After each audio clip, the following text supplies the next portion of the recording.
Okay, so hello and good afternoon, everyone. Thank you so much for joining us for the fourth of our IHBC Reading 2024 pre-conference webinars.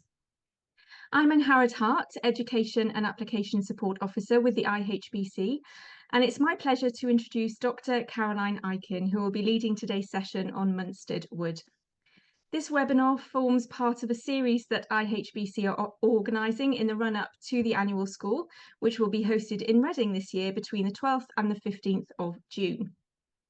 For our next and final talk this school, we'll be joined by Richard Bennett and Evelyn Williams on the 24th of May to discuss heritage and conservation in Reading, as they offer a perspective on 60 years of change and development in the host city on behalf of Reading Civic Society. So if you haven't already, you can still register for that event, and we'll put a link in the chat to that shortly. And it's not too late to book your place for the annual school itself. You can still book in-person and virtual places on our website at reading2024.ihbc.org.uk. So just before we begin today's talk, I have a brief bit of housekeeping to run through. We would be grateful if you could kindly keep your cameras turned off and your microphones muted during Caroline's presentation.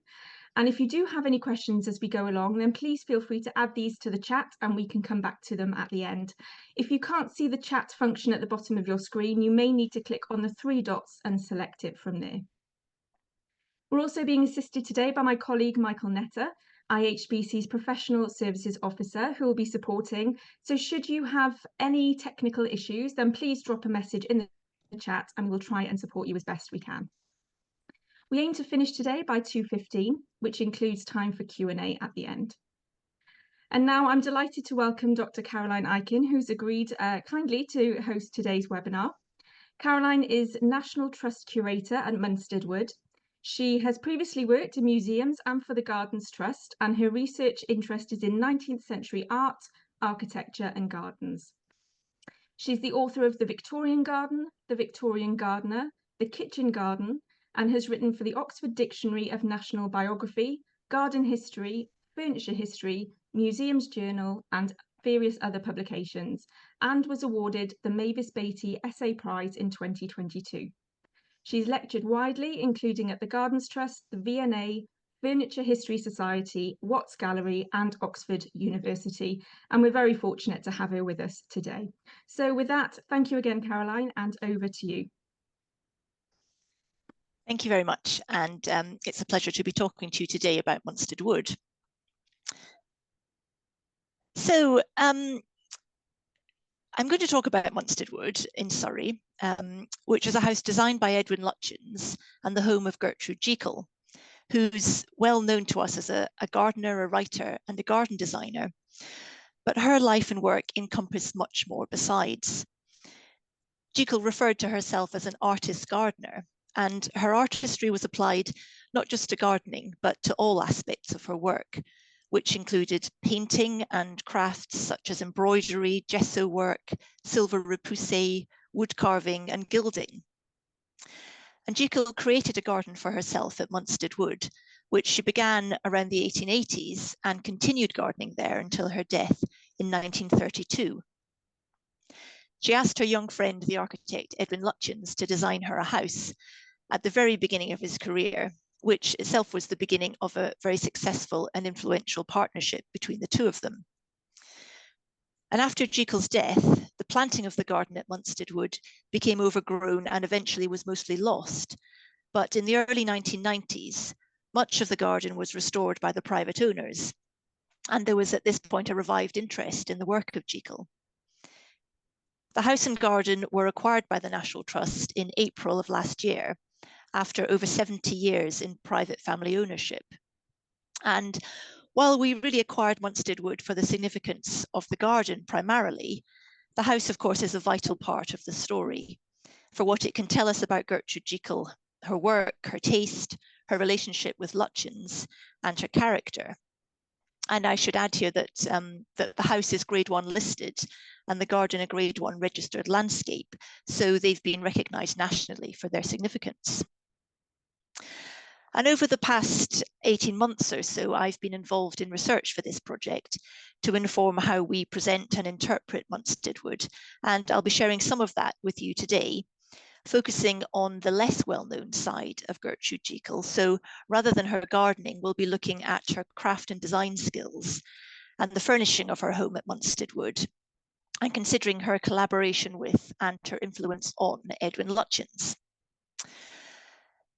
So this is Munstead Wood, the house built in 1896 for Jekyll by Lutyens, who was a close friend and a kindred spirit, and whose career Jekyll nurtured.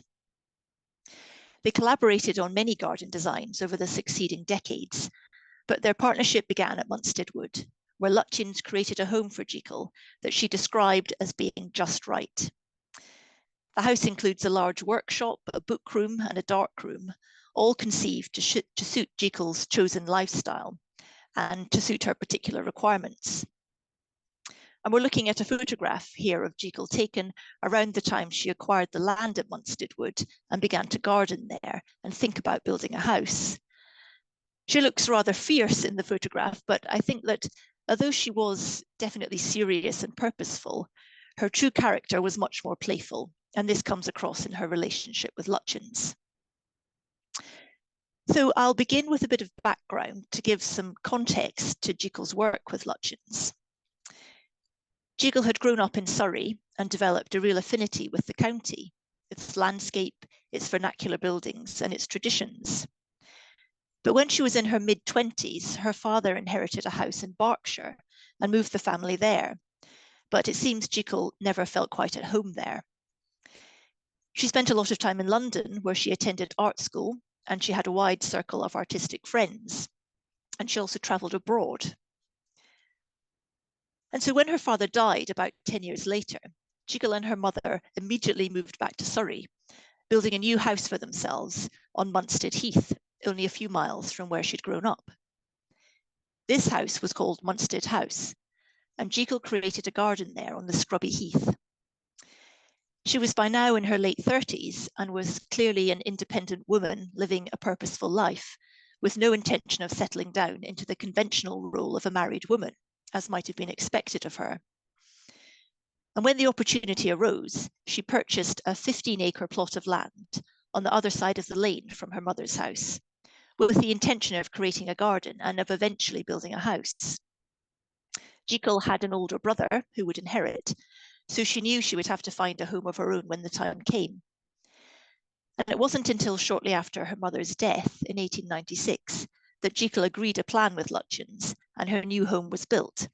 So unusually, the garden was begun well before the house, with Jekyll leaving a gap in her plot for the house to be built and gardening around this gap for over 10 years. But with true arts and crafts feeling, the house and garden go hand in hand, and the building nestles comfortably into its surroundings. The formal gardens radiate from the house, resplendent with Jekyll's planting, blending into the woodland that gave the name to Munstead Wood. And it was this woodland that Jekyll prized most of all. The natural character of the Surrey Heath was enhanced by careful observation and selected planting of daffodils, rhododendrons, heather, and lilies, with the trees and shrubs managed for their natural beauty in an exemplar of wild gardening. It was a view of the woodland that Jekyll asked her architect to give her from her own bedroom window, which I think is a telling sign of what mattered most to her. The garden and the woodland that she created inspired her writing, and it was through her books and articles that Munstead Wood itself became well known. And it was in the 1870s that Jekyll met William Robinson, who had recently founded his weekly periodical, The Garden. And she became a regular contributor to The Garden and also to Robinson's other gardening paper, Gardening Illustrated.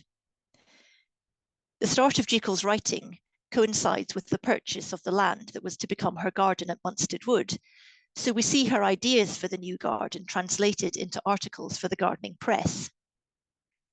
As well as Robinson's newspapers, she also wrote for Country Life from the early 1900s, as well as several other periodicals at home and abroad. She was also a self-taught photographer, and her photographs were published to illustrate her articles. And Jekyll's writing made her famous in her own time, and her articles provide a record of the planting and layout of Munstead Wood, as well as of her gardening methods and her philosophical approach. And this is all very useful to us now as we begin to restore the garden. And over the 50 years that she was writing, from 1881 up until her death in 1932, I've calculated that she published an average of a piece a fortnight for 50 years, right up until her death, aged 89. And in fact, in the year of her death, she published 30 pieces of writing. Alongside this, she wrote 14 books and contributed to many others, working at the rate of about one book a year from 1899. So she was clearly a prolific writer and was hugely influential. This was how her ideas spread and how her reputation grew. And if that wasn't enough to keep her busy, Jekyll also designed over 400 gardens in her lifetime. She began by producing garden plans for family and friends. Then, through word of mouth, she was asked to design for others, mainly in Britain, but also in Europe and America. Often she was working alongside an architect who had designed the house and formal gardens that Jekyll then provided planting plans for. But she also designed many gardens from scratch and specialised in herbaceous borders and wild gardens. And to ensure a ready supply of the plants she was specifying for her garden designs, Jekyll established a plant nursery at Munstead Wood and offered a complete package to her clients with a garden design and the plants to go with it. Quite an entrepreneurial enterprise, but also this was a growing business to manage and run. Jekyll employed 4 or 5 gardeners, with perhaps more at busy times, but she did all the paperwork herself, managing her accounts and correspondence and her order books, a page from which you can see here on screen. A set of 40 of her order books survive in the collection at Godalming Museum, which give an idea of the extent of her business activity and the volume and type of plants she was growing for sale, which often amounted to thousands of a single species for the larger gardens she was designing. Jekyll also bred plants at Munstead Wood, carefully selecting strains of her Munstead bunch primroses and her Munstead lavender, for example, over many years to produce the perfect plant. And several plants were named for her, like the seed packet shown at the lower right of Nigella Miss Jekyll. And Jekyll referred to herself as an artist gardener, and she saw gardening as another branch of the visual arts, an extension of her interest in fine and decorative art, not something separate to it. And I think to fully understand her gardening, we need to understand her art. So before looking more specifically at some of the decorative and structural details at Munstead Wood, I wanted to spend some time exploring Jekyll's arts and crafts approach, which she applied to all aspects of her life and interests, from gardening to decorative art to conservation. So going back to Jekyll's early days, on the left is a sketch of her by her friend Mary Newton when Jekyll was aged 19. And this is one of my favourite images of her, absorbed in her work, concentrating and content. The portrait was drawn while the two women were travelling together in Greece, sketching and seeking out wild plants in the hills. And Jekyll was a frequent traveller in her youth to France, Switzerland and Italy, as well as further afield to Algiers with her friend, the artist Barbara Bodichon. Jekyll had trained as an artist at the National Art School in South Kensington and had some success exhibiting her paintings, including this painting on the right of her cat Thomas in the character of Puss in Boots, which was exhibited for sale at the Society for Female Artists in 1870. And she clearly enjoyed painting animals, particularly horses, but she also produced landscapes in oil and watercolour, depicting scenes at home and abroad. And she copied old masters in the National Gallery, as well as paintings by Turner. Her hopes of becoming an artist were dashed, however, by her progressively deteriorating eyesight, and she was advised to give up painting. And it was then that she turned more seriously to gardening, which had been an abiding interest since childhood. So Jekyll continued her practice of fine art through her gardening as an artist gardener. She'd studied colour theory, and she applied this to her garden as much as she did to her canvases. In fact, when writing about gardens, she often used the language of painting, referring, for example, to sweeping brushstrokes, framing of compositions, petals painted with colour. And she described gardening as painting a landscape with living things. She understood plants and how she could use them to make pictures with colour and texture and form. And she often combined different leaf shapes and textures, as you can see in this photograph. She also applied her knowledge of colour theory to the hardy flower border, designing combinations of plants in drifts, with colours blending from hot to cool, and understanding how juxtaposition of colours affects our perception of them. For example, how blue flowers can make their white neighbours look more pure if planted together, and how the green of the leaves in between affects our view of flower colours in combination. Her approach was sophisticated and based on intellect, but also on a life of careful observation. And she was also skilled in various branches of the decorative arts, both in design and making, and was seemingly curious to learn about and to master craft skills to enable her to design for different materials, just as William Morris was doing around the same time. We know that she produced embroidery designs for the Royal School of Needlework, and she designed pots for the Compton Pottery, so she was active in arts and crafts circles. The photograph on the right was published in her book Home and Garden, with the caption, "Some Products of the Workshop," and gives an idea of the variety of crafts she was working with. We can see here examples of her wood carving, inlay work, silver repoussé, embroidery, and jewellery making. She was also skilled in gesso work, collage, gilding, and flower arranging. And we can see here an example of one of her shell pictures, along with a design for wallpaper. And she employed these skills in interior schemes for friends and also for some prestigious clients, including the Duke of Westminster, for whom she designed painted panels and embroideries for Eton Hall. Not, I don't think, exactly those in the photograph on the left, but this serves to give us an idea of the lavish interiors, although the Duke asked Jekyll to be umpire-in-chief on the furnishings of his new house, which suggests, I think, she had an overall significant advisory role, as well as designing some of the schemes. The image on the right is of her friends Leonie and Jack Blumenthal's house at Hyde Park Gate in London, where she was responsible for the stenciled decoration on the walls, as well as textiles and inlay work, and this was done in the 1870s. And such is the nature of interior decoration that neither of these important schemes now survives in situ. And it's interesting, as you'll see when I show some photographs of Munstead wood in a moment, that this sort of opulent decoration that she was designing for others is a world away from the interiors she chose for her own home. And Jekyll's interior designs extended to flower arranging, and she gives specific advice in her books about choosing the type of flowers and the colours, and warns about how the complexities of colour can change under artificial lighting. She ensured that flowers coordinated with the interior decoration of her rooms, noting flowers that worked in contrast and colours that should be avoided. She also designed her own vases, which she commissioned a glassmaker to create for her, as she couldn't find anything quite right available commercially for her purposes. And she made her vases available to buy commercially, and they were known as Munstead glasses. And you can see a selection of the shapes available in the illustration in the centre. And I think she made these available for sale as an act of generosity rather than a commercial venture, recognizing that others may be experiencing the same problems as her in finding the right vases to suit their needs. Jekyll also shared her advice in her book about flower arranging, Flower Decoration in the House, which gives artistic as well as practical advice and is illustrated with her own photographs.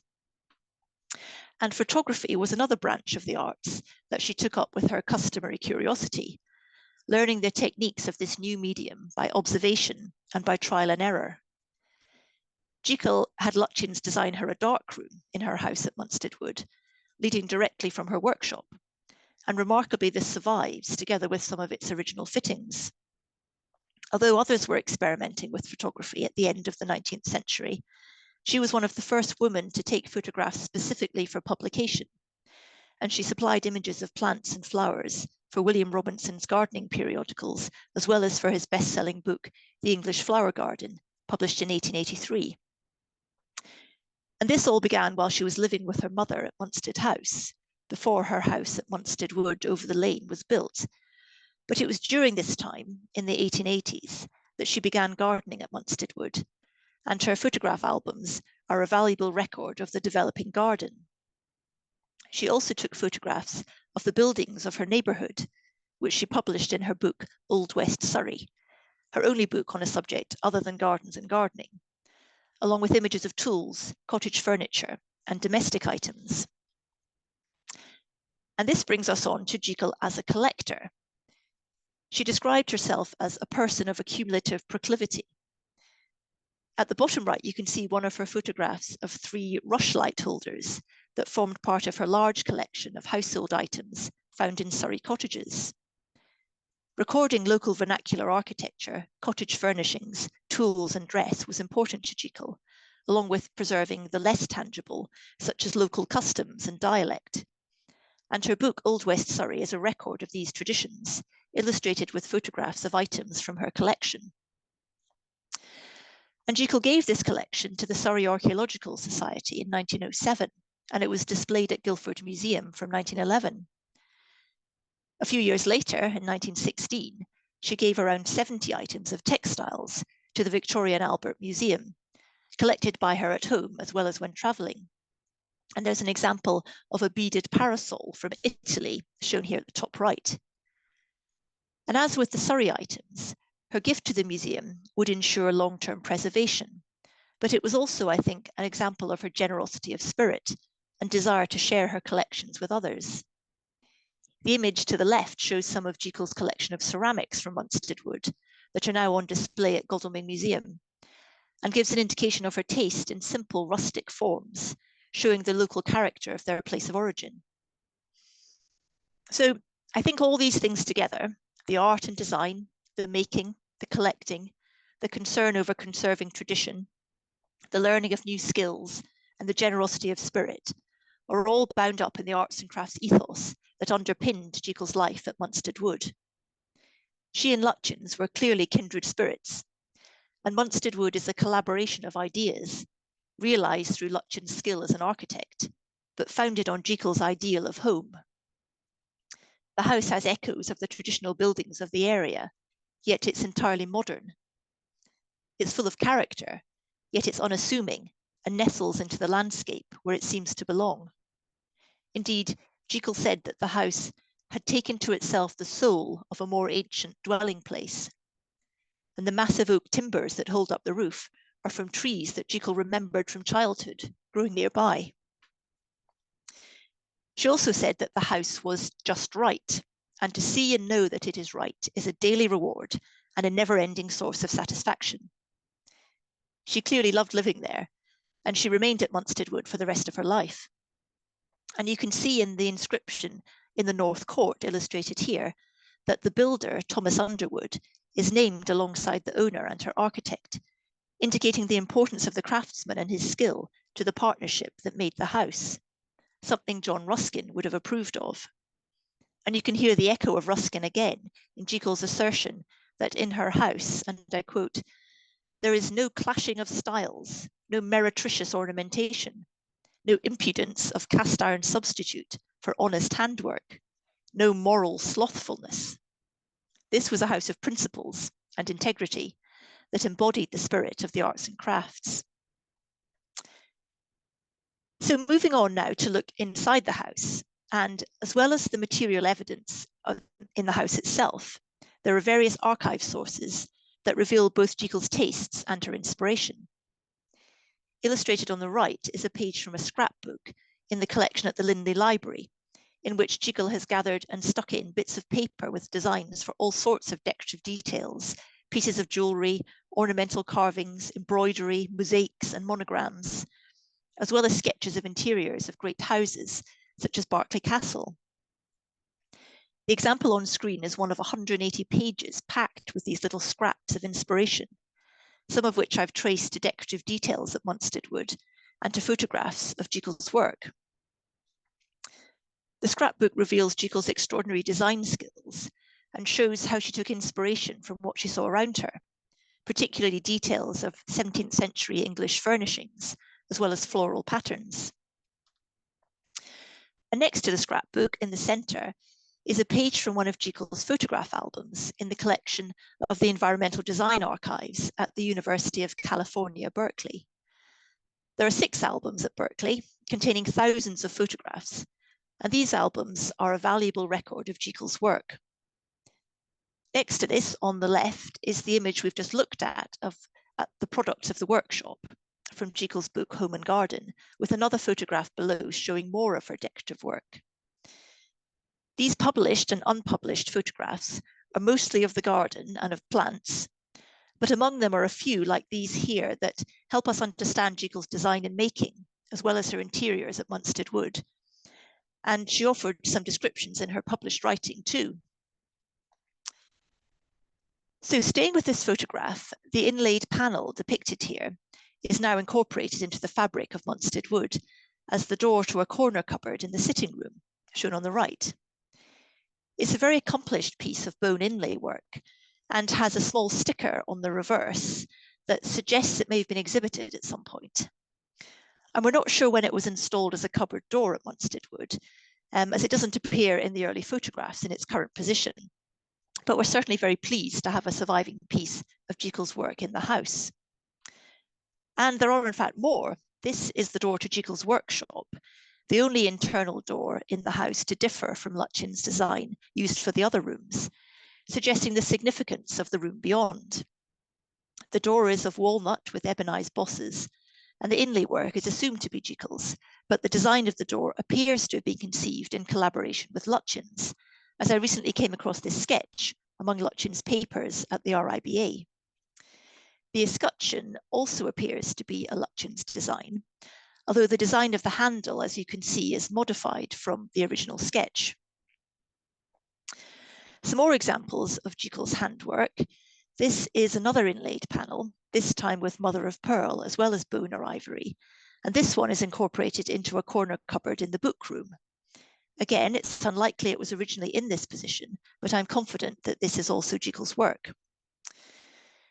And this is the carved door to the wine cellar at Munstead Wood, the only example I've seen of Jekyll's figurative wood carving.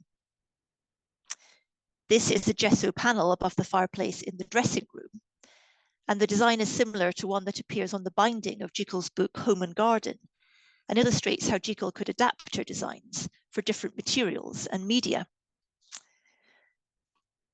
These are some tiles on the wall of the flower shop at Munstead Wood, a little room between the workshop and the garden, where Jekyll brought her cut flowers and arranged them for the house. And I think it's very likely that Jekyll designed and made these tiles herself. And I've been looking for sources for the design. There's nothing in Jekyll's scrapbook, but this tile is in the collection at the V&A, and Jekyll may have seen it there and copied the design, or she may have seen something similar when she was traveling abroad. And outside in the garden, there are some examples of what I think is also Jekyll's work. This is the gate to the garden yard, which has similar scrolling patterns to these designs pasted into her scrapbook. This gate appears to be painted the same greenish colour as the carved door to the wine cellar that we've just looked at. So this may have been Jekyll's chosen estate colour for Munstead Wood. And it's believed that Jekyll had some sort of blacksmith's forge in the yard at Munstead Wood, but she may also have worked with a local blacksmith to produce her metalwork. We also have these beautiful keys to some cupboards in the house, and these are likely also, I think, to be Jekyll's work.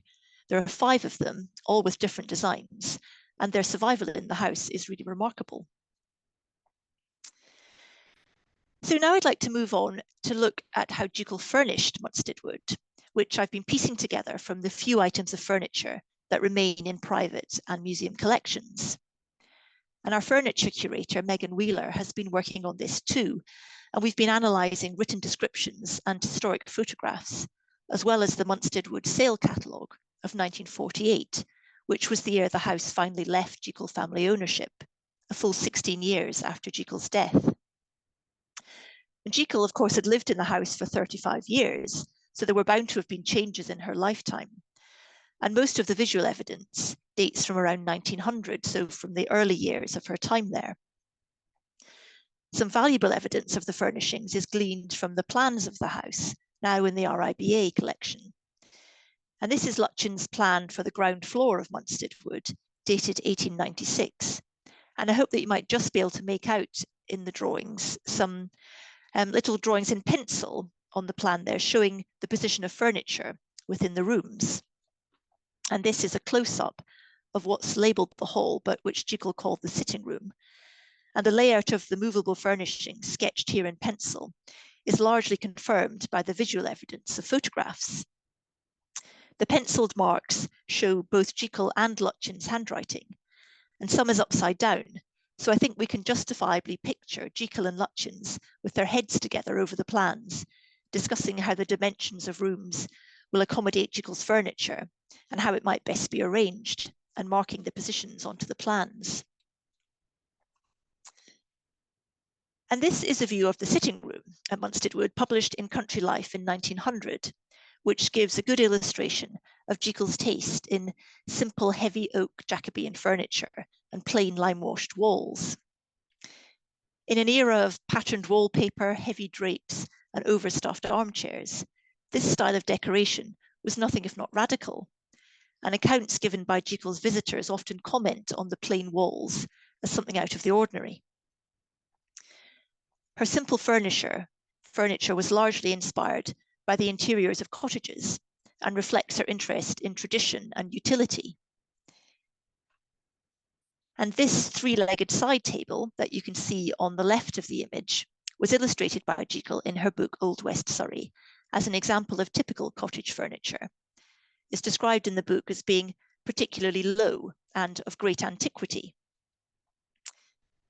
The mahogany armchair next to the table was also photographed for Old West Surrey, and Jekyll describes in the book how such well-made and expensive pieces found their way into cottages through country house sales and were often found in poor condition. Hers, she says, passed through the hands of a carpenter and a polisher and are as good as ever. The metalwork casket on the table on the right of the photograph looks likely to be something made by Jekyll in her workshop. I showed a photograph earlier of a similar box from one of Jekyll's photograph albums, and this design on screen here from her scrapbook seems also to relate to this piece. In this photograph, we also get a glimpse of what appears to be more of Jekyll's inlaid panels made into furniture.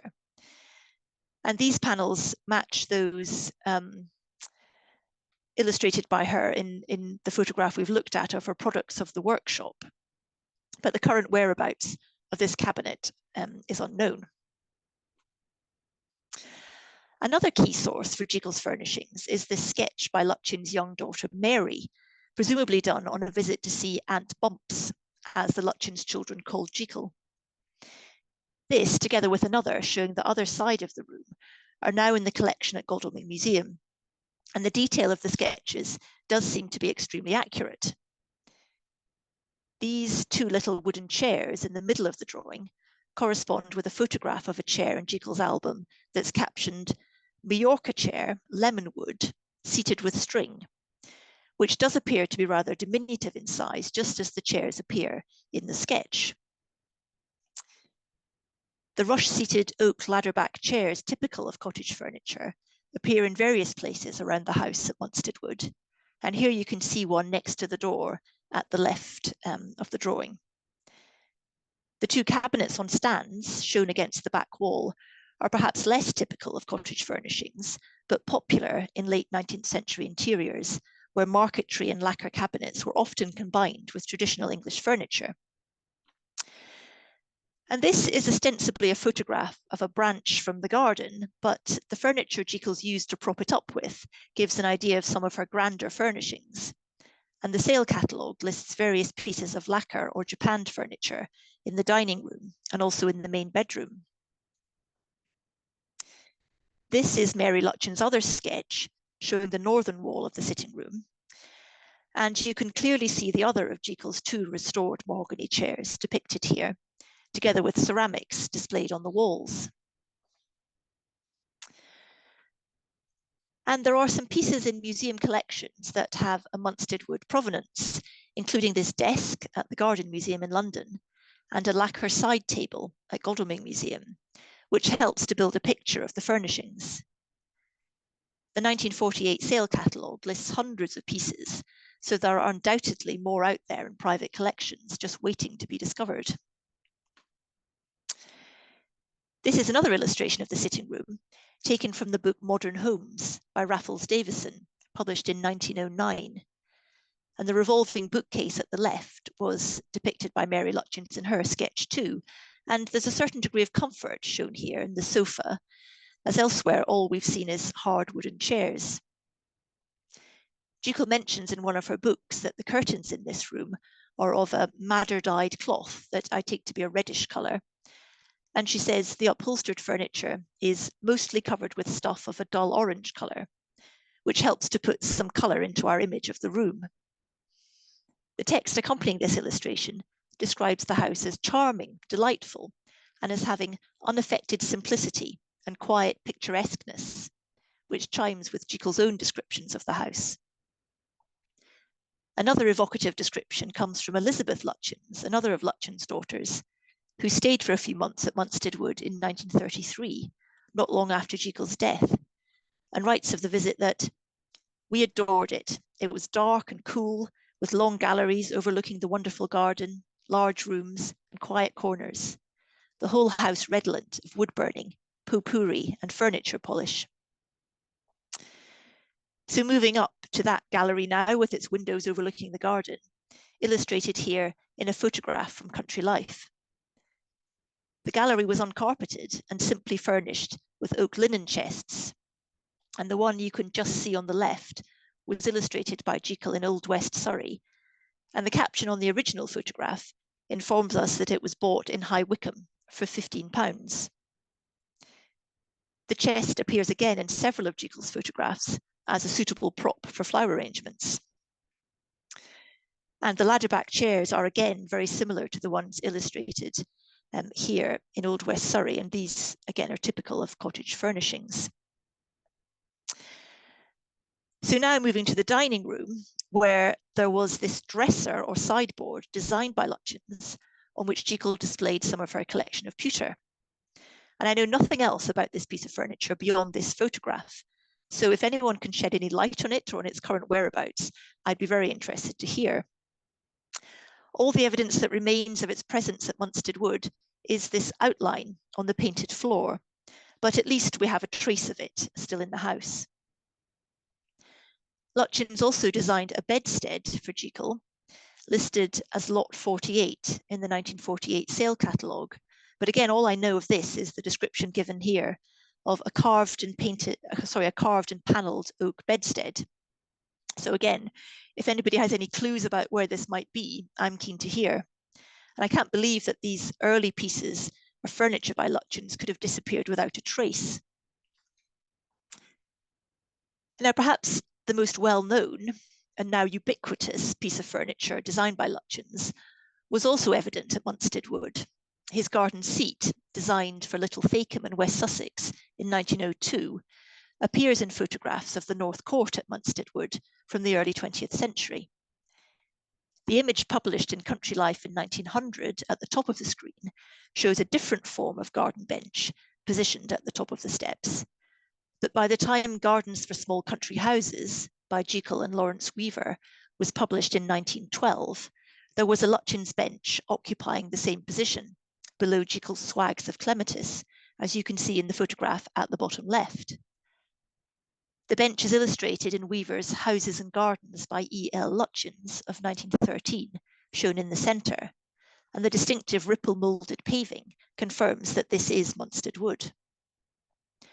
An undated photograph from Jekyll's album, shown on the right, confirms the positioning.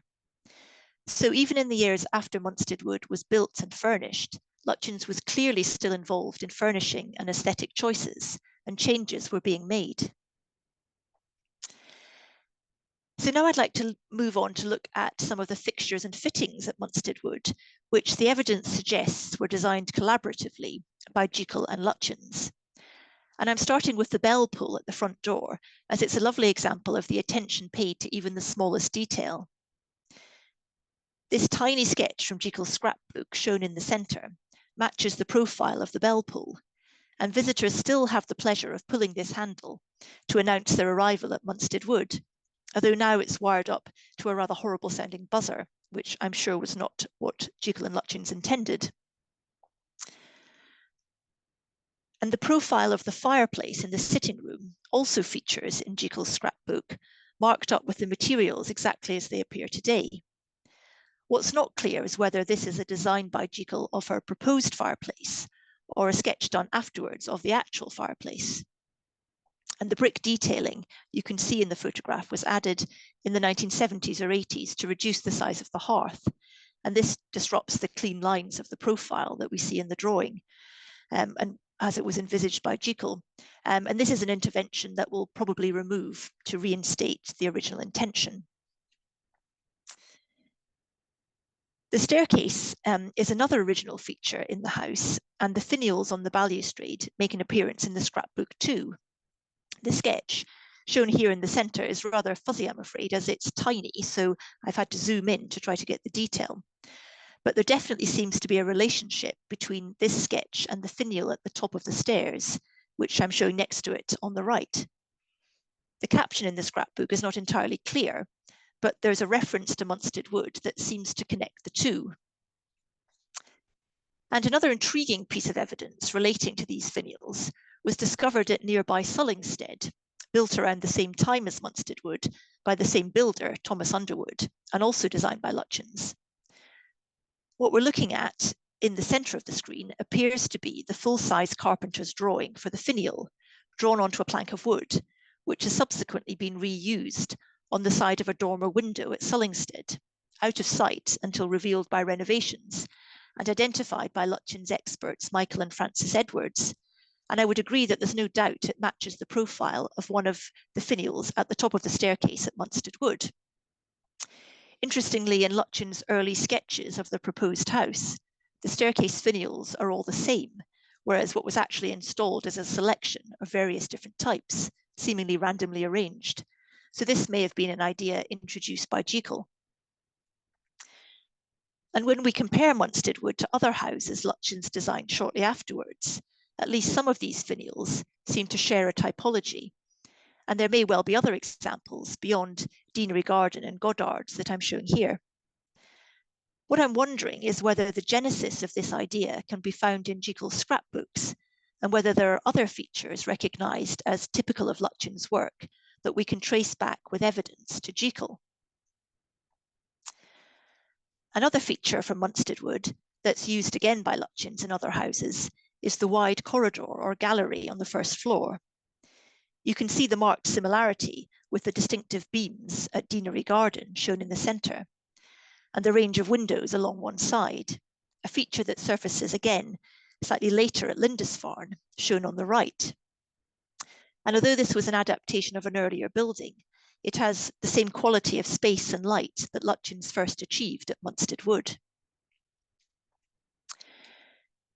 So I want to spend some time now looking at some fittings at Munstead Wood that show how Lutyens was designing the house to meet Jekyll's practical needs, which also reveal a lot about her character. In the gallery at Munstead Wood, the panelling along the wall opposite the windows conceals floor-to-ceiling cupboards that contain shelves to hold Jekyll's boxes of textiles that she would bring out onto the tables to look at. She describes wall hangings, church vestments, brocades, damasks, embroideries, fringes, braids, and great silk tassels, patchwork, and peasant handkerchiefs. Some things just for looking at, others for use. I'm illustrating a couple of examples from her collection that she gave to the V&A so that you can get a sense of the colour and variety of her collection. She describes another cupboard that contained, amongst other things, decorative harnesses for horse-drawn wagons, brass spoons, pepper pots, and carved coconuts. And you can just see on the right of this image a glazed display cabinet that was incorporated into the design of the gallery. And you can see it on the right as it appears now, sadly empty of its treasures. And it's frustratingly difficult to make out the contents in the photograph, but Jekyll does offer a paragraph of written description that confirms the sentimental value of the collection originally displayed here. She said, and I quote, "Here are memories of many lands and of many persons." And she lists beautiful shells and feathers, ancient tear bottles, a silver Buddha, faded silk embroideries, old coins, ostrich eggs, and emu eggs. She said she had arranged these items with an attempt at pictorial effect. And I wonder whether that effect was similar to this cabinet, photographed by her at the house of her friend Leonie Blumenthal, that, as we saw earlier, Jekyll had helped to decorate. The cabinet there is rather grander in appearance than a one at Munstead Wood, but I think the idea behind it is much the same.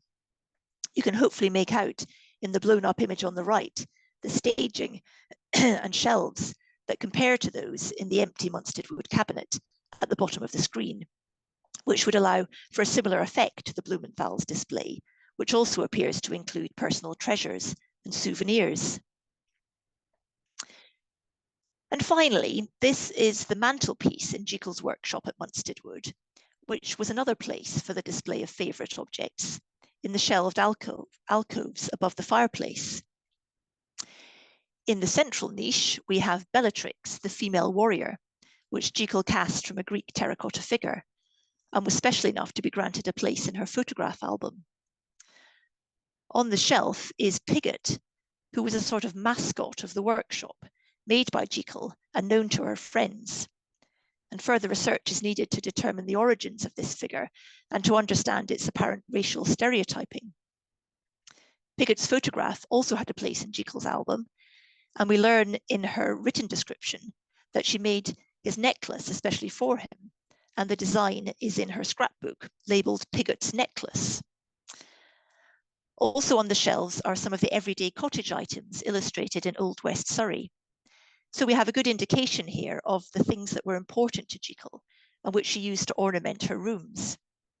And staying with this photograph and the drawing shown below it here, which is from the sketchbook of architect George Kitchen, I wanted to point out the log cradle shown on the hearth in both images. And I showed this photograph at a talk recently, and our collections manager at Lindisfarne Castle, Nick Lewis, recognised the log cradle as identical to one in the collection at Lindisfarne that's believed to have been designed by Lutyens. We've been piecing together documentary evidence to try to establish whether this is the same log cradle or whether one's a copy of the other, and whether they are indeed even designed by Lutyens. And that's still a work in progress. But to finish up, there's one more thing that's recently struck me about this photograph. We have this very tatty old workbench languishing in the cellar at Munstead Wood, shown here at the bottom right. And I've wondered from time to time whether it might have something to do with Jekyll, but suppose that it probably dated from when the house was in private ownership. It's very low, not a standard working height, which had struck me as a bit odd. But just the other week, I was looking closely at Lutyens' plan, and the object marked here is labelled bench. I then had a good look at the photograph, and there is indeed a workbench in this position under the window. I was able to gauge its height from the photograph, and it is unusually low. So heading back down to the cellar, I had a closer look at the bench, brushing aside the dust and the spider's webs, and this does look like the same bench as shown in the photograph. So the house is still revealing its secrets. And if this is Jekyll's workbench, well, that's quite a find.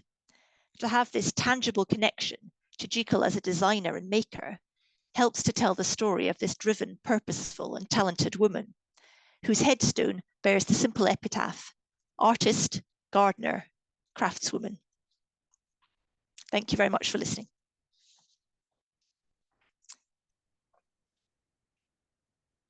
Thank you so much, Caroline. That was a fascinating and hugely informative talk as well. So thank you, very much appreciated.